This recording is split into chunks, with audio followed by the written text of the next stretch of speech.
ഇത്തരത്തിൽ അഴിമതിയുടെ കേന്ദ്രമായ മേയർ ഇപ്പോഴും മേയറായിട്ട് തുടരുകയാണ്. ധാർമ്മികതയുണ്ടെങ്കിൽ ചെയ്ത തെറ്റുകൾ മാപ്പ് പറഞ്ഞുകൊണ്ട് തിരുവനന്തപുരം വിടാൻ മേയർ തയ്യാറാവണം എന്നുള്ളതാണ് എനിക്ക് മേയറോട് ദയനീയമായി അഭ്യർത്ഥിക്കാനുള്ളത്. മുട്ടട നേരത്തെ പറഞ്ഞു, മുട്ടട പോലെ ഇടതുപക്ഷത്തിന്റെ CPM-ന്റെ കുത്തയായ സീറ്റ്, ആ സീറ്റിൽ ഒരു 23-കാരിയെ അവർ ഭയപ്പെടുന്നു എന്ന് പറയുമ്പോൾ അവര് തീർച്ചയായിട്ടും പരാജയം അവർ അംഗീകരിച്ചു. ശശി ഈ മാങ്ങ ഉള്ള മാവിലെ കല്ലെറിയൂ എന്ന് പറഞ്ഞ പോലെ ശശിധരനെ പോലെയുള്ള വലിയ മനുഷ്യനെ കല്ലെറിയുന്നവർ ശ്രദ്ധിക്കപ്പെടുമെന്നുള്ള ചിന്ത ഈ BJP-ക്കും CPM-നും ഒക്കെ ഉണ്ട്.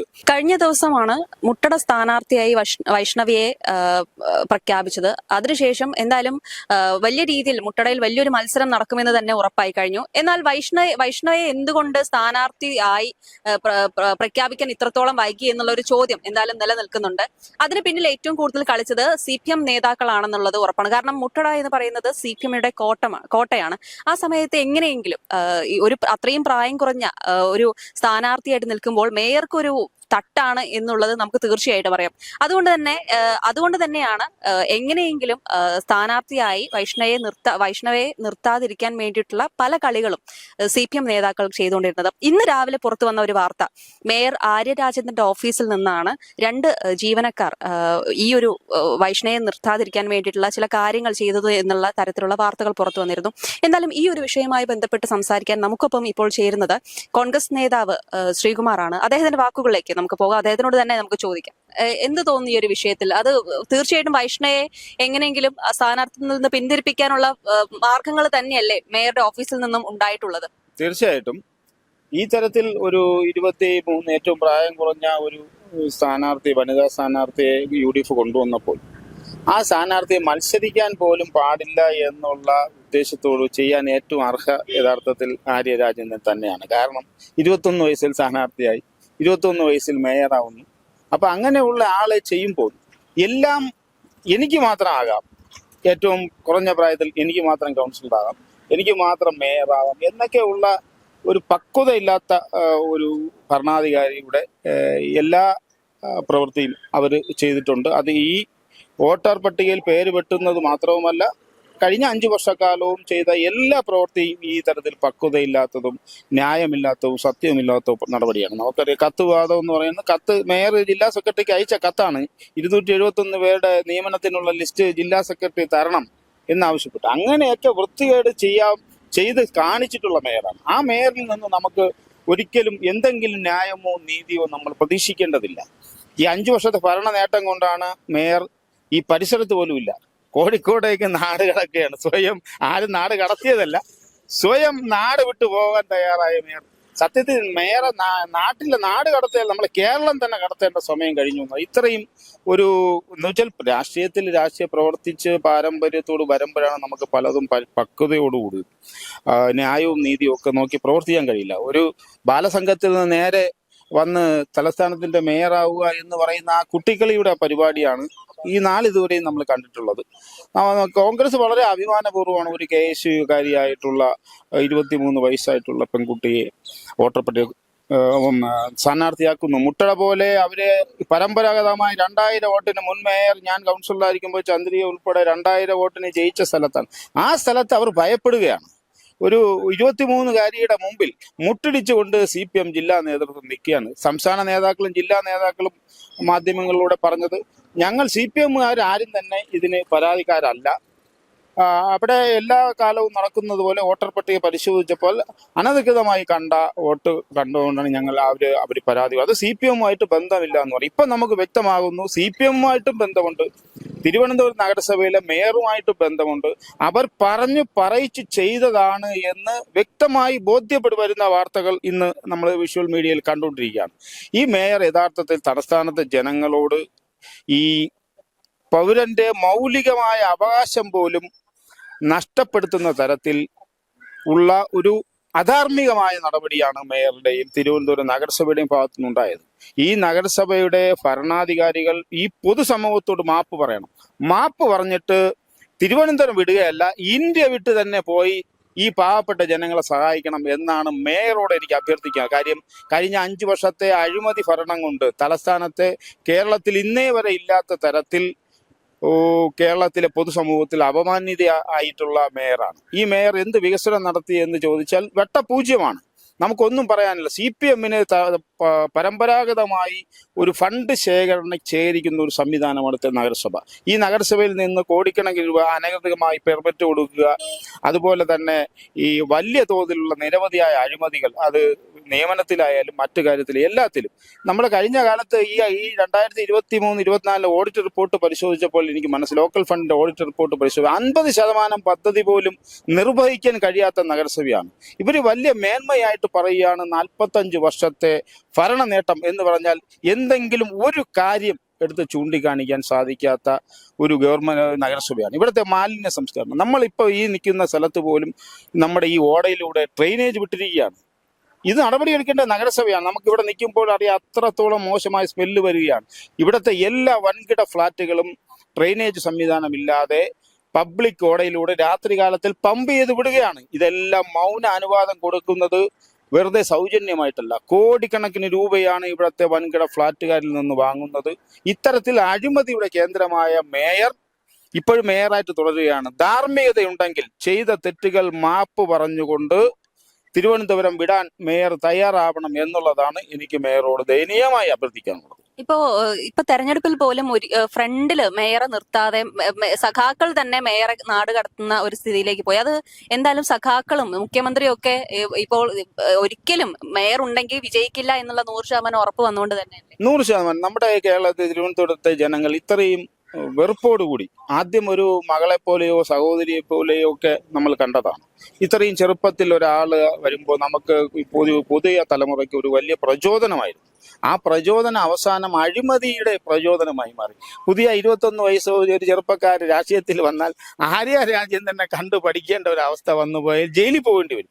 ഇവരുടെ ഭരണം ഇരിക്കുന്നത് കൊണ്ട് മാത്രമാണ് ഇവർ ജയിലിൽ പോകാത്തത്. അല്ലെങ്കിൽ എത്ര അഴിമതികളാണ്. അപ്പോൾ നമുക്കൊരു പുതിയ തലമുറയ്ക്ക് ഒരിക്കലും നമുക്ക് ഒരു റോൾ മോഡലായിട്ട് വെക്കാൻ കഴിയാത്ത ഒരു അപമാനമാണ് കേരളത്തിൽ തന്നെ, ഇന്ത്യയിൽ തന്നെ ഇത്രയും പ്രായം കുറഞ്ഞൊരു മേയർ ഇല്ല എന്നൊക്കെ പറഞ്ഞ് കൊട്ടിഘോഷിച്ചിട്ട് ഇന്ത്യയിൽ തന്നെ ഇത്രയും അഴിമതി നടത്തി എന്നുള്ള പേരുദോഷം കെട്ട ഏക മേയറാണ്. ഈ നഗരസഭയുടെ ഈ 45 വർഷത്തെ ഇടതു ഭരണത്തിന് അന്ത്യം കുറിക്കുവാൻ നിയോഗിക്കപ്പെട്ട ഒരാളാണ് മേയർ ആര്യ രാജേന്ദ്രൻ എന്ന കാര്യം സംശയമില്ല. ഈ തെരഞ്ഞെടുപ്പോടുകൂടി നഗരത്തിൽ ഇടതു ഭരണത്തിന് അന്ത്യം കുറിക്കുകയും പുതിയ ഒരു ശബരിനാഥനെ പോലെയുള്ള ഒരു യുവജനങ്ങളുടെ പ്രതീക്ഷയായിട്ടുള്ള ശബരിയെ പോലെയുള്ളവരുടെ നേതൃത്വത്തിൽ തിരുവനന്തപുരത്ത് ഒരു പുതിയ മുഖം, പുതിയ ഒരു ഭരണ സംവിധാനം, ഈ അഴിമതി വിമുക്തമായ ഒരു നഗരസഭ തിരുവനന്തപുരത്ത് വരും എന്നുള്ളതാണ് എന്റെ പ്രതീക്ഷ. ഇപ്പൊ വൈഷ്ണയുടെ കാര്യത്തിൽ എടുക്കുകയാണെങ്കിൽ ഇപ്പോൾ വളരെ വൈകി പ്രചാരണമാണെങ്കിലും കാര്യങ്ങൾക്ക് ഒരുപാട് കഷ്ടപ്പെട്ടിട്ടാണ് ഇപ്പോൾ അവിടെ സ്ഥാനാർത്ഥിയായിട്ട് പ്രഖ്യാപിക്കപ്പെട്ടത്. എന്ത് തോന്നുന്നു ആ ഒരു വിഷയത്തിൽ? തീർച്ചയായിട്ടും നമുക്ക് മുട്ടട നേരത്തെ പറഞ്ഞു, മുട്ടട പോലെ ഇടതുപക്ഷത്തിന്റെ CPM-ന്റെ കുത്തയായ സീറ്റ്, ആ സീറ്റിൽ ഒരു 23-കാരിയെ അവർ ഭയപ്പെടുന്നു എന്ന് പറയുമ്പോൾ അവര് തീർച്ചയായിട്ടും പരാജയം അവർ അംഗീകരിച്ചു കഴിഞ്ഞു. അങ്ങനെ വൈഷ്ണ അവിടെ സ്ഥാനാർത്ഥിയായാൽ വൻപിച്ച ഭൂരിപക്ഷത്തിൽ പരാജയപ്പെടും എന്നുള്ളത് കൊണ്ടാണ് ഈ സ്ഥാനാർത്ഥി പട്ടികയിൽ നിന്ന് വെട്ടുന്നതിന് CPM-ന്റെ ജില്ലാ നേതാക്കൾ അറിഞ്ഞുകൊണ്ട് ചെയ്തതാണ്. ഇപ്പം ഗോവിന്ദൻ മാഷും ജില്ലാ സെക്രട്ടറിയും ഒക്കെ ഞങ്ങൾക്ക് ഇത് ബന്ധമില്ല എന്ന് പറയുമ്പോഴും നാട്ടിലുള്ള ജനങ്ങൾ മുഴുവൻ പൊട്ടന്മാരാണെന്നാണ് ഇവർ കരുതുന്നത്. ഇവർ ബന്ധമില്ല എന്ന് പറഞ്ഞാൽ അത് വിശ്വസിക്കാൻ വേണ്ടി മുട്ടടയിലെ പ്രബുദ്ധരായ ജനങ്ങൾ തയ്യാറായില്ല. ഇപ്രാവശ്യം അവർ ഒരു പുതുതലമുറയിൽപ്പെട്ട ഇത്രയും ചുറുചുറുക്കുള്ള ഒരു ജനറൽ സീറ്റായിട്ട് പോലും ഞങ്ങൾ വനിതയ്ക്ക് സീറ്റ് കൊടുത്തു. കോൺഗ്രസ് പലപ്പോഴും നിരവധി സീറ്റുകൾ വനിതകൾക്ക് വേണ്ടി മാറ്റി കൊടുത്തിട്ടുണ്ട്. ജനറൽ സീറ്റുകളിൽ വനിതയ്ക്ക് കൊടുക്കുന്ന അത്രയും പ്രാതിനിധ്യം മറ്റൊരു രാഷ്ട്രീയ പാർട്ടിയും നടത്തിയിട്ടില്ല. അതുകൊണ്ട് തന്നെ മുട്ടടയിലെ ജനങ്ങൾ തീർച്ചയായിട്ടും ആ പെൺകുട്ടിയെ വിജയത്തിൽ എത്തിക്കും എന്ന് മാത്രവുമല്ല, ചരിത്രത്തിലില്ലാത്ത ഭൂരിപക്ഷത്തിലായിരിക്കും കൊണ്ടുവരുന്നത്. അത് കേരളത്തിൽ തിരുവനന്തപുരത്ത് അവിടെ മാത്രമല്ല, ഏകദേശം 10-60ഓളം നഗരസഭാ വാർഡുകളിൽ പുതിയൊരു മാറ്റത്തിന്റെ ശങ്കുലി മുഴങ്ങിക്കഴിഞ്ഞു.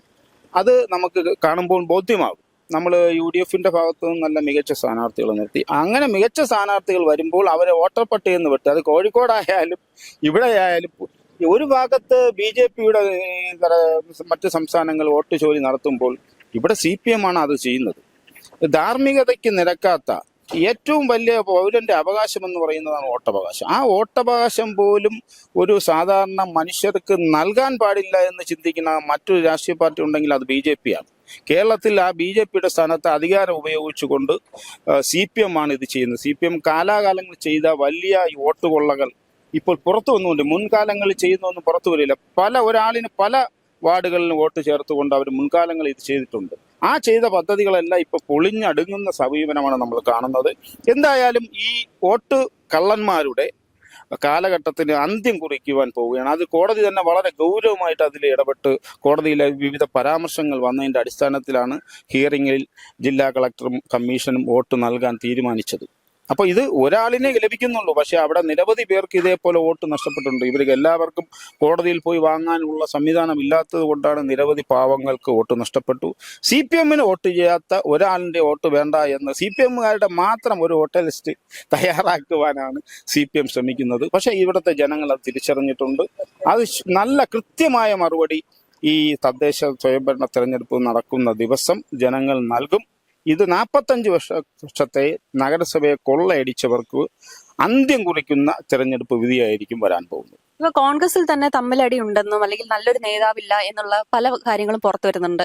അപ്പോൾ അത് ജനങ്ങൾക്കിടയിലും വലിയ രീതിയിൽ ചർച്ചാ വിഷയമാണ്. കാരണം അതിൽ ഇടയിൽ ഉണ്ടായിരുന്ന തമ്മിൽ തല്ല് തന്നെ ഇപ്പൊ ശശി തരൂരിന്റെ കാര്യം തന്നെ എടുക്കുകയാണെങ്കിൽ BJP-യിലേക്ക് പോകുന്നു എന്നുള്ള പലതരത്തിലുള്ള കിംവദന്തികൾ വരുന്നുണ്ട്. മാത്രമല്ല ഇപ്പൊ ശശി തരൂർ വരുന്ന സമയത്ത് മറ്റു കോൺഗ്രസ് നേതാക്കൾ അദ്ദേഹത്തിനൊപ്പം നിൽക്കാത്തതും, അതുപോലെ തന്നെ മറ്റു ഈ ഒരു പരിപാടികളിലൊന്നും ശശി തരൂർ വരാത്തതും, അല്ലെങ്കിൽ ബാക്കിയുള്ള നേതാക്കളെല്ലാം അദ്ദേഹം വരുമ്പോൾ മാറി നിൽക്കുന്നതെല്ലാം പലപ്പോഴും നമ്മൾ ചർച്ച ആയിട്ടുണ്ട്. മാധ്യമങ്ങളിൽ എപ്പോഴും ചർച്ചയാണ്. അതൊരിക്കലും മാധ്യമങ്ങളുടെ ഒരു നിരീക്ഷണമല്ലായിരുന്നു. പലപ്പോഴും അത് സത്യമായിട്ടുള്ള കാര്യം തന്നെയായിരുന്നു. ആ ഒരു വിഷയത്തിൽ എന്താണ്? തീർച്ചയായിട്ടും പറഞ്ഞപ്പോ തന്നെ പറഞ്ഞത് കിംവദന്തി എന്നുള്ള സൂചിപ്പിച്ചല്ലോ. എനിക്കും അത് തന്നെയാണ് പറയാനുള്ളത്. ശശി ഈ മാങ്ങ ഉള്ള മാവിലെ കല്ലെറിയൂ എന്ന് പറഞ്ഞ പോലെ ശശി തരൂരിനെ പോലെയുള്ള വലിയ മനുഷ്യനെ കല്ലെറിയുന്നവർ ശ്രദ്ധിക്കപ്പെടുമെന്നുള്ള ചിന്ത ഈ BJP-ക്കും CPM-നും ഒക്കെ ഉണ്ട്. അദ്ദേഹം നമുക്കറിയാം ഇവിടെ എല്ലാ ദിവസവും കേരളത്തിലുള്ള ആളല്ല, എല്ലാ ദിവസവും ഇന്ത്യയിലുള്ള ആളല്ല. അദ്ദേഹം മാസത്തിൽ ഒന്നോ 2, 4, 3 ദിവസങ്ങളിലൊക്കെ ഇവിടെ ഉള്ളപ്പോഴെല്ലാം തന്നെ കോൺഗ്രസിന്റെ പരിപാടികൾ പ്രതിഷേധ സെക്രട്ടേറിയറ്റിന് മുമ്പിൽ നടന്ന പ്രതിഷേധ പരിപാടികളെല്ലാം ഉണ്ടായിരുന്നു. നമ്മുടെ നഗരസഭയിലെ സ്ഥാനാർത്ഥികൾക്ക് വേണ്ടി അദ്ദേഹം പ്രചരണത്തിന് രംഗത്തുണ്ടായിരുന്നു. അപ്പോൾ ഇദ്ദേഹം ഒരു ഇന്ത്യയിൽ മാത്രം ഒതുങ്ങി നിൽക്കുന്ന വ്യക്തിയല്ല എന്ന് നമുക്കെല്ലാം തന്നെ അറിയാമല്ലോ. അദ്ദേഹം ലോകത്തിന്റെ എല്ലാ ഭാഗങ്ങളിലും അദ്ദേഹം മുൻകൂട്ടി നിശ്ചയിച്ച നിരവധി പ്രോഗ്രാമുകളുണ്ട്. അപ്പോൾ ആ പ്രോഗ്രാമിനൊക്കെ പങ്കെടുക്കുമ്പോൾ എല്ലാ ദിവസവും മുൻകാലങ്ങൾ അദ്ദേഹം ഇവിടെ MP ആയി വരുന്ന അന്ന് മുതൽ നമുക്കറിയാം. നമ്മുടെ സാധാരണ രാഷ്ട്രീയക്കാരെ പോലെ മരണത്തിനും കല്യാണത്തിനും മറ്റു ചടങ്ങിനൊന്നും അദ്ദേഹത്തിന് അങ്ങനെ എത്തിച്ചേരാൻ സാധിക്കില്ല. അദ്ദേഹത്തിന് പോലെയുള്ള വലിയൊരു മനുഷ്യനെ നമ്മൾ ആ തരത്തിൽ തന്നെയാണ് പൊതുസമൂഹം കാണുന്നത്. പിന്നെ അദ്ദേഹം കോൺഗ്രസിൽ നിന്ന് പുറത്തു പോകണമെന്ന് ആഗ്രഹിക്കുന്നത് ഇവിടുത്തെ CPM-ഉം BJP-യുമാണ്. പക്ഷെ അദ്ദേഹം മതേതര കാഴ്ചപ്പാടുള്ള ഒരു സെക്കുലർ സംവിധാനത്തിൽ മാത്രം വിശ്വസിക്കുന്ന ആളാണെന്ന് അദ്ദേഹം എത്രയോ തവണ പറഞ്ഞു. പക്ഷെ അദ്ദേഹം പറയുന്ന നല്ല കാര്യങ്ങളൊന്നും കേൾക്കാൻ ഇവിടെ മാധ്യമങ്ങളോ രാഷ്ട്രീയ എതിരാളികളോ തയ്യാറാവുന്നില്ല. അദ്ദേഹത്തിന് പറയുന്ന കാര്യം എത്രത്തോളം വളച്ചൊടിച്ച് അദ്ദേഹം കോൺഗ്രസ് വിരുദ്ധനായി ചിത്രീകരിക്കാൻ നടത്തുന്ന ഈ ശ്രമങ്ങളൊന്നും തന്നെ വിജയിക്കില്ല എന്നുള്ളതാണ് അതിനെക്കുറിച്ച് പറയുവാനുള്ളത്. കാര്യം അദ്ദേഹം ഒരു സാധാരണ രാഷ്ട്രീയ പ്രവർത്തനമല്ലല്ലോ. അദ്ദേഹത്തിൻ്റെതായ ഒരുപാട് ഉത്തരവാദിത്തങ്ങളും ചുമതലകളും ഒക്കെ ഉണ്ട്. അദ്ദേഹം അത് പരമാവധി സമയം കിട്ടുമ്പോഴെല്ലാം അദ്ദേഹം തിരുവനന്തപുരത്ത് എത്തി കോൺഗ്രസ് പ്രവർത്തകരുടെ വ്യക്തിപരമായ കാര്യങ്ങളിലും സംഘടനാ കാര്യങ്ങളിലും ഇപ്പൊ സ്ഥാനാർത്ഥികളുടെ പര്യടനത്തിനും ഉൾപ്പെടെ എല്ലാ പ്രോഗ്രാമിനും അദ്ദേഹം ഇവിടെ ഉണ്ട്. പക്ഷെ അദ്ദേഹത്തിനെ പോലെയുള്ള ഒരു മനുഷ്യനെ കിട്ടാത്തതിലുള്ള ഒരു വിഷമം BJP-ക്കും CPM-നും ഉണ്ട്. ആ വിഷമം അവരിങ്ങനെ കരഞ്ഞു തീർക്കുകയാണ്. അപ്പൊ കോൺഗ്രസിൽ എന്തായാലും ഇത്തവണ വൈഷ്ണ സ്ഥാനാർത്ഥിയെ നിൽക്കുമ്പോൾ ഒരു മാറ്റം തന്നെ ഉണ്ടാവുമെന്ന് തന്നെ നമുക്ക് പ്രതീക്ഷിക്കാം. ക്യാമറാമാൻ അശ്വിനൊപ്പം വിസ്മയ വെങ്കടേഷ്.